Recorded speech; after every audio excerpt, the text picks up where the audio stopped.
welcome back to this eVideo update. I am so glad to have with us the Honorable Senator Deb Peters, all the way from the great state of South Dakota. Now, Senator Peters is also NCSL Vice President. Now, you're here in Washington this week talking about an issue that, of course, we're no stranger to, Marketplace Fairness Act. Can you expand on that and what you're doing on the Hill today and what's happening with the bill? Sure. Well, we're just here doing more education of the Judiciary Committee and continuing to ramp up more and more support for a particular piece of legislation that Congressman Chaffetz has put together, and the more support we can drum up, obviously the better chance we have of getting it passed before the end of the year. So I'm going to put you on the spot.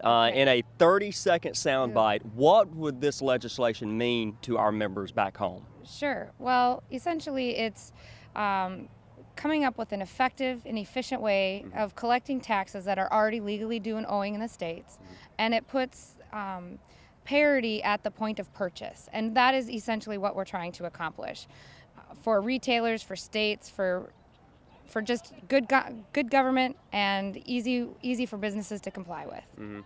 All right, so now I'm going to switch gears a little bit. Now, back home in your state of South Dakota, you just finished your session. What were one or two of the large issues that you were faced in this past session? Sure.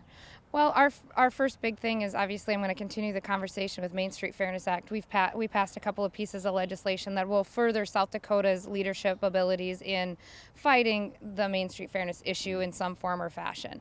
Another major issue that we did is we put money back into classrooms for teachers and students and in education. I think that's imperative to invest in those types of things, and especially for economic development and workforce development, is to ensure that we have good teachers teaching students and being at the top of the game. Wow, lots of issues going on, and as always, thank you for joining us. More information about the Marketplace Fairness Act, also known as the Remote Transparency Parity Act, correct? Remote Transaction Parity Act. There you go.